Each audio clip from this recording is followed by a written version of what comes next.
All right, so one of the top stories this hour and this afternoon, the entire day, of course, it's the nationwide strike by Cosatu and SABC. So we take the discussion further now on this particular nationwide strike with labor analyst Mamokgethi Molopyane, who joins me now live on the line. A very good afternoon to you, Mamokgethi. Thank you so much for joining us here on the SABC News channel. Yes, good afternoon, and thank you for having me. All right, so talk to us. What's your overall impression of today's nationwide strike? Are you impressed? Is it what everyone had anticipated? Well, it's not per se really about me, but about the turnout of the people who came to be part of Cosatu's national strike march. As we see the numbers that were coming in, I think it started slow, but over time it gained momentum, particularly in Pretoria.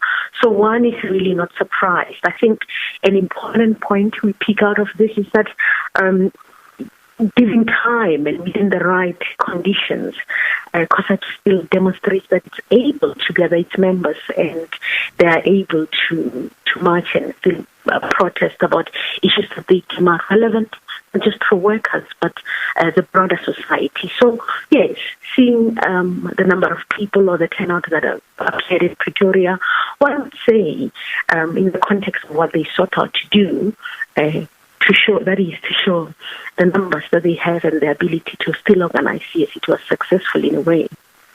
Yeah, the reason for my question is I had a chat with one of our labor reporters here at the SABC who was basically saying that this is something to look out to, the fact that you've got the two big federations, Cosatu and SABC, and other unions, of course, affiliated to the two federations, coming together, but at the same time failing to shut down the country as they have been saying all along, because it certainly looks like it's been business as usual throughout the country. Yes, well, I didn't anticipate a complete shutdown of the country or that they would be able to. I mean, when you look at the context of the time that they are protesting in, the period, and the politics internally within the unions, be it inside Cosatu and other federations outside Cosatu, the internal politics that the unions, the federations find themselves in, the landscape has completely changed in terms of how they are organizing, the effect that have in terms of the strike, but also the period of the COVID pandemic we are currently facing.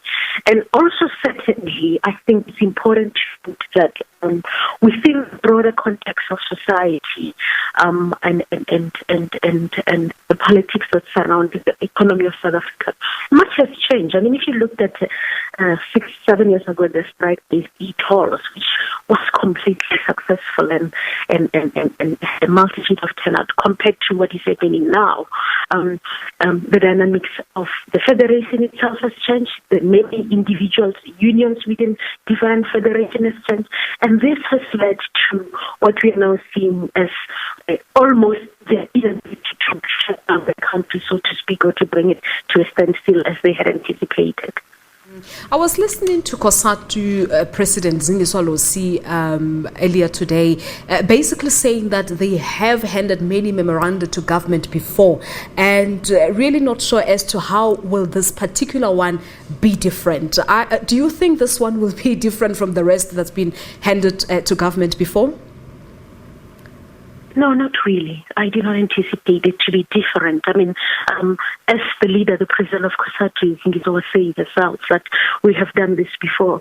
There is nothing they anticipate to be different. And I say this because they are part of the tripartite alliance. They are within the ruling party's grasp, so to speak. They engage with them regularly.